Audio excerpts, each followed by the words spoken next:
Vinny, last time we were sat in this stand, or perhaps horizontal in this stand, was for the Molyneux Sleep Out. Good event, that, wasn't it? It was good fun, but also sort of really important and for a good cause. It's the second time I've done it.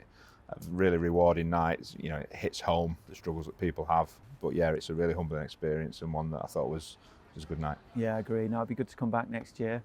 A lot of your remit here at Molyneux covers the sort of match-going supporter and directly impacts them. If we start off getting straight in with the questions, really, and one concerns the museum and the relaunch of that. What sort of impact has that made? Yeah, it's been really successful for us. I think just purely from a numbers perspective, pre-COVID we were around 3,000 visitors per year.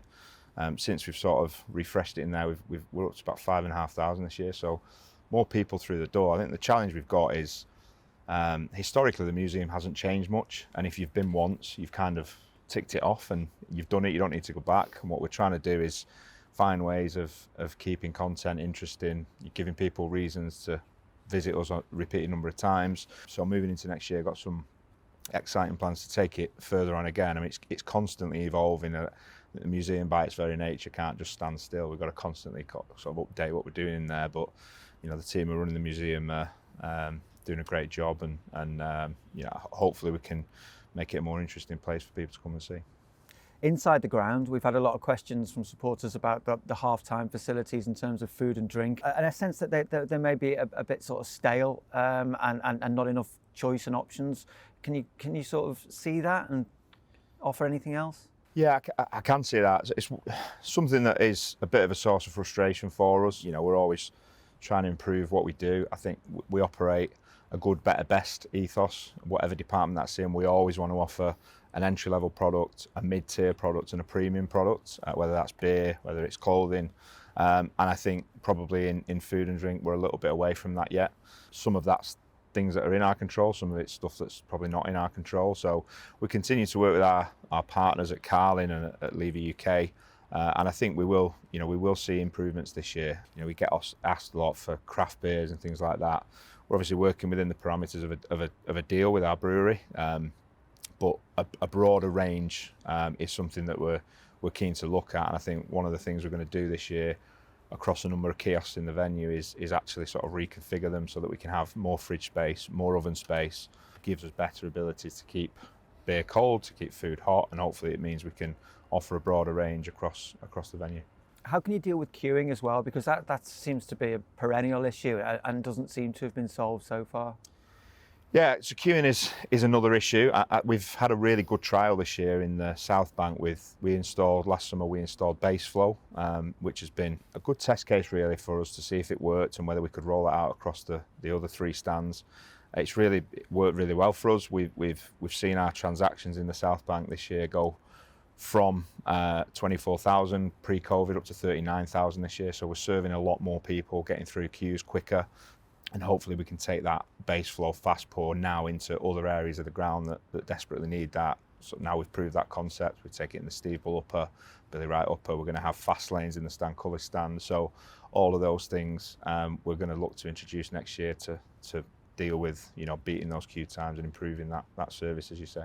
Yeah, the South Bank and the Steve Bull stand obviously quite old, as is the Billy Wright. I mean, are you constricted by the concourses to some degree? I mean, personally, I remember going to Arsenal away this season and just being so impressed with the size of the concourse and what you could do in terms of pre-match and at half-time. Are you restricted in that sense?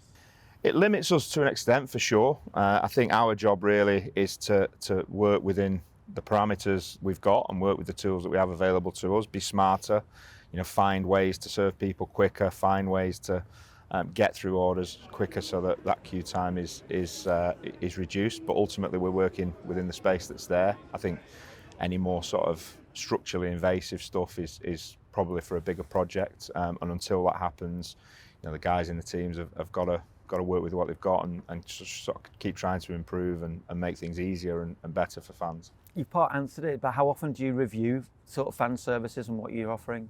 All the time. So from a product perspective, we meet every week. Every department meets every week to look at things that are going well, things that are struggling a little bit, and that's something that we're looking at on a weekly basis. I think the big reset for us really is once a year. So products and services really is the sort of the bedrock of our budgeting process. So that it always starts with that. So every department, whether it will be ticketing, hospitality, retail, they'll look at their product range and talk about pricing, range, availability, all of that stuff. And that's the first thing that we look at before we start then getting into, okay, well, off the back of that product range, what does revenue now look like, what the costs look like, etc. So I guess the answer to your question is we have a big revisit once a year, but then we're on an ongoing basis reviewing that weekly. There's a couple of questions about the Steve Bull stand. Generally, a sense that the concourses are awful, the toilets are bad, there's not enough hot water, it doesn't work, and again, the food isn't brilliant there. I mean, just have to live with what you've got in the Steve Bull stand. Is it a lost cause? I don't think it's a lost cause. It's really interesting. We did a mystery shopper day. So myself and sort of number of members of my team sort of went to the Watford game. It was actually, and I went up to the Steve Bull Upper because that's the area that we get a lot of feedback about. So I sort of donned my Wolves cap and went up there as sort of average punter, and we had people in every conceivable part of the ground sort of looking at all of these things: queue times, entry times, what the experience is like, food and drink range, all of that stuff. And we all had sort of varying degrees of success and failures. I think sort of Steve Bull Upper particularly, I was actually all right with food and drink, got served quite quickly. I think the range wasn't what I'd like. The beer I wanted they didn't have, but queue time for food and drink was all right. The big problem I had was the queue for the toilet, so I missed the start of the second half, sorry. The queue for the gents was really long, and again, that's something that's not a quick or overnight fix. You know, if you're talking about putting more toilets in, that's, you know, quite heavy major structural rework. So again, until that project is kind of off the ground, we are to an extent working within the parameters that we've got. Another question about the Steve Bull stand concerns the away fans and the fact that the whole of the lower tier gets allocated to them, which away supporters seem to love, and the atmosphere they can build right the way across the length of the pitch, but home supporters don't particularly like that. I mean, have you thought about changing it on a regular basis? Can it be changed permanently? Yeah, we're quite unique in that way. I don't know too many football clubs where the visiting team will have that whole bottom tier along the sideline. It's nothing more than a logistical thing, really.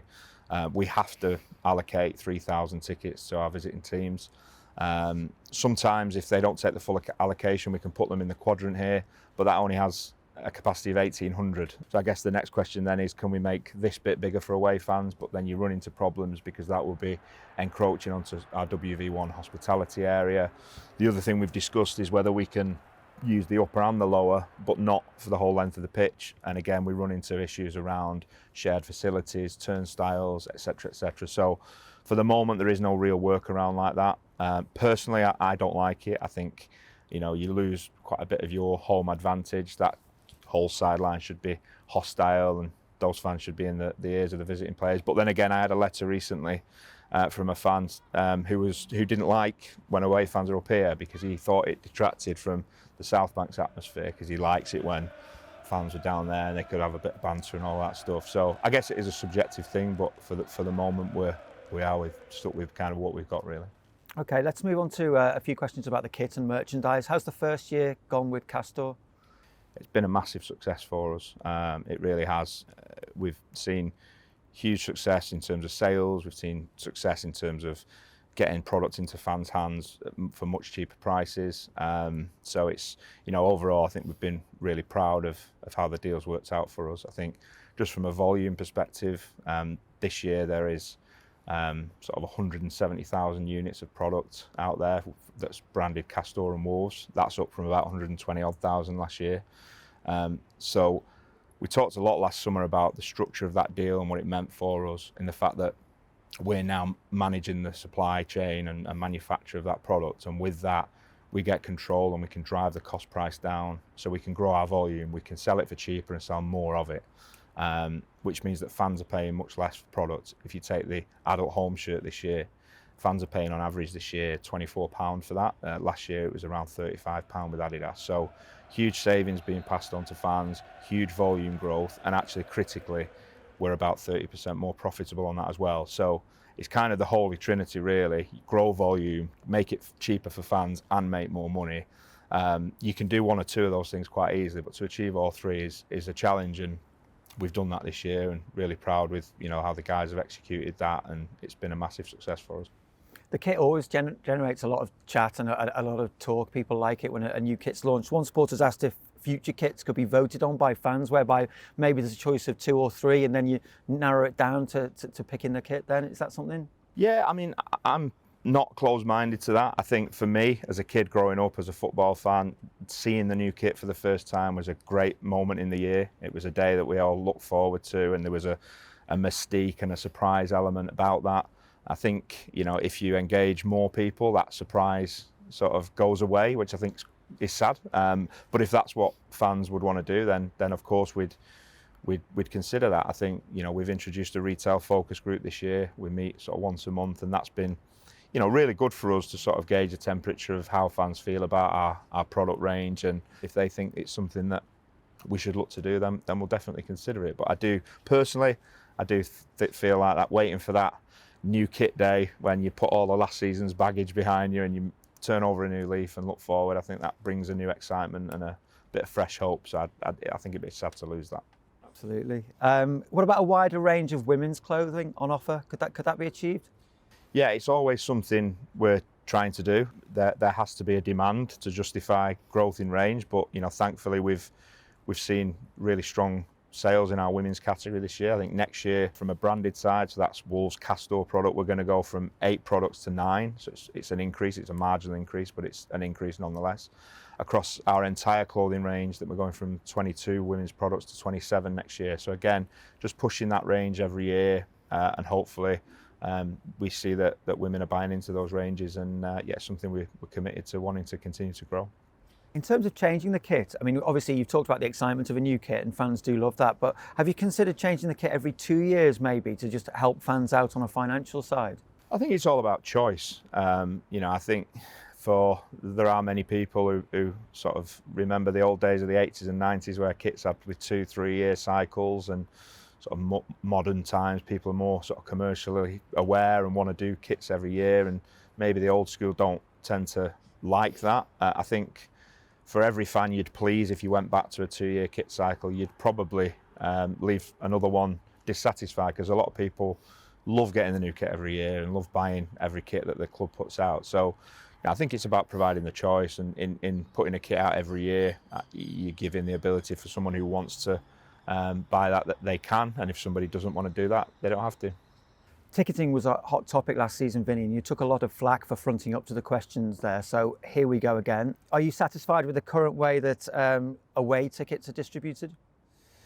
Look, it's a tough one, isn't it? We're always trying to find a balance of rewarding loyalty, which I think is the right thing to do. But at the same time, we want it to be accessible. We want new people to be able to experience the great fun that is going to an away match and being part of that atmosphere. So I think we've made a couple of changes this year. We've been speaking with our ticketing focus group, which has been a great thing for us. They've offered some sort of really valuable feedback and input. So yeah, from an away tickets perspective, we are looking to make some changes next year that try and do both of those things, try and protect those who've been going for a long time, whilst also maybe giving more opportunity to a broader number. And some of those things include the away season ticket 75% trigger to renew. So basically, if you had an away season ticket previously, you had to go to 3/4 of the games. Otherwise, you weren't able to renew that the following season. I think that what that does is encourage people to buy tickets, even if they don't think that they're going to go to that game. So that will then end up being passed on to a friend or a relative, and that shuts the door on someone who you may really want to go to that game. So we've removed that now. Away season ticket holders won't have a threshold. They can renew their away season ticket with going to as many or as few games as they wish to, really. So I think that's one thing that will help a little bit. We're also going to introduce an open ballot of 5% of the allocation. So if you're a season ticket holder, regardless of loyalty points, you're going to be in with a chance for every away game. 5% of the tickets are going to go into that ballot, which we think will really help people who are kind of locked out from going to maybe get to the odd game here or there. And the other thing that we're looking to do next year is, if you've got an away season ticket, you're always going to be able to renew that. But when those numbers dwindle, we're not going to resell those to new season ticket holders, essentially. So that sort of pot will shrink year on year now, again, just to open up the availability of of seats in away ends. But that's not to say that people who have them should worry. It's not a scheme that we're looking to abandon or curb anytime soon. It's just that we don't want that away season ticket base to grow. We want it to probably, give everybody who's in that the chance to renew, but not add to that pot. Will the cost of living crisis, which people are really starting to feel now post-COVID, be taken into account when pricing up season tickets for next season? Yeah, so I mean, we're really acutely aware in the community around Wolverhampton of the cost of living crisis and the impacts that it's going to have on people. And as we've been looking at next year, we've put a number of measures in place that we hope will really help people with affordability around season tickets. So the first one is that we're going to remove the direct debit fee, which is around £20. So that's going to go. The second thing, which I think will probably be a massive help to some people, we're going to extend the direct debits out from 6 months to 9 months, which will make those payments a bit more comfortable for people, which should help with affordability. Thirdly, recognise that younger people probably are struggling a little bit more than many. So we've created a new age bracket this year of 18 to 21, whose season tickets will essentially be frozen. So there won't be any increases for people between 18 and 21. And from a match-to-match perspective, and I know the question was around season tickets, but from a match-to-match perspective, we're looking at making some changes too. So we're introducing a category C this year. Previously we've only had A and B. Now we'll have a category C, which will be priced more competitively. And finally, we're removing admin fees this year. And I know that was quite a hot topic last year amongst fans. Personally, I think when you buy a ticket in music or theatre or sport, it's quite a standard thing to charge an admin fee, but we've sort of really vocally heard the feedback and we've taken that into account, so we'll be scrapping admin fees going into next season. Last year you said prices were in line with comparable clubs, but Leicester City, particularly behind the goal, their seats were much cheaper in terms of the option for supporters. Are you going to review that? Yeah, I think sort of the notion that Leicester are cheaper than us on season tickets is kind of not true. The gate receipts are publicly available. People can find Leicester's ticket revenue and our revenue, and they have a capacity that's about 1.9% bigger than ours, and their gate receipts are more than that, favourable to ours. So I think it's not true to say that Leicester are cheaper than Wolves from a season ticket perspective. I think what a lot of clubs do, which we've not done in the past and won't do going forward, is they have sort of a real headline grabbing low price, and every year that's the number that's sort of flouted around, and clubs can kind of get some really favourable PR by doing that. I think some really good examples of that, West Ham next year have got a season ticket at £299. They've also got a season ticket at £1,500. Man United are the same. They've got one at £532, but they've also got one at £950. That happens with clubs in and around us. Brighton are another one. They've got a £545 cheapest, but then they've got an £860. So where we are on that is our cheapest season ticket is more expensive than all of those three clubs. Our cheapest season ticket for renewal next year will be £590, but actually our most expensive will be £786, which is lower than all of those clubs we've just mentioned. So I think cheapest ticket in isolation is not a great yardstick of how a club prices on the whole. And the work that we've done makes us somewhere in the middle of the Premier League table from a pricing perspective on average. The gap between our cheapest and most expensive ticket is a lot smaller than most clubs in the Premier League. So we feel that the pricing we've got in for next year is again fair, reasonable, and we're wanting to price at the market value of a mid-table Premier League club, and I think we've achieved that. And fans see that the pricing is going to be fair next year if they look at that sort of bigger picture rather than just focus solely on that cheapest ticket price. What does the rise amount to percentage-wise then? Is the club comfortable with that they can look fans in the eye? Yeah, I mean, it varies. There isn't sort of a set percentage. It's different in different parts of the ground, but I think on average, from an adult perspective, the increase is going to be around £2.30 per game, which when you pair that with the other things that we're putting in place around sort of extending direct debits and things from 6 months to 9 months and removing direct debit fees, we've also got some other benefits that hopefully will be a surprise to some fans this year. We think that we're in a pretty good place in terms of fans receiving the best product for the price they're paying. The season ticket resale scheme incurs costs.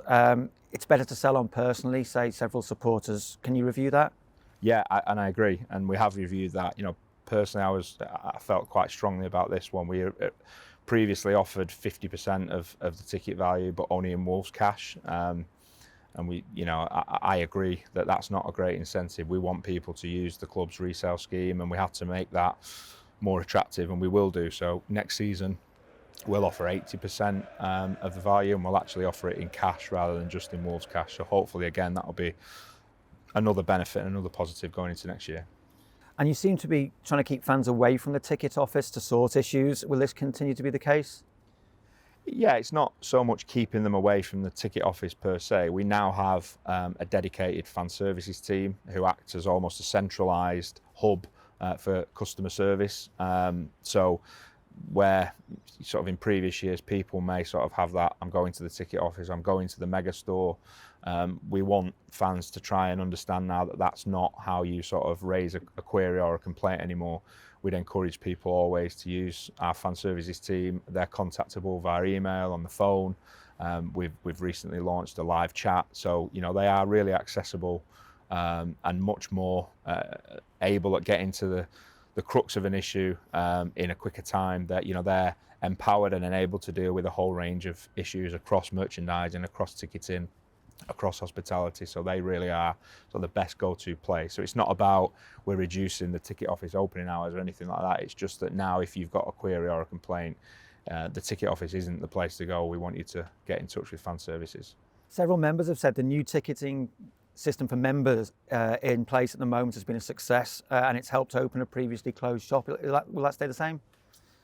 I think it was a trial this year. I think the membership product is not something that my teams oversee. It's done through our colleagues in marketing, but obviously membership and ticketing link very closely. I think the rationale of Membership Plus this year was to again find a way of rewarding loyalty whilst making it more accessible to a broader number of people. I think they've achieved that this year, but they've also sort of given Member Plus the pick of the games that are important to them to come and see. So I think that that is something that will continue into next year. I suppose the biggest indicator is how often you fill the stadium and the footfall you're getting as well. And do you feel that Wolves is still a really good proposition for the paying spectator?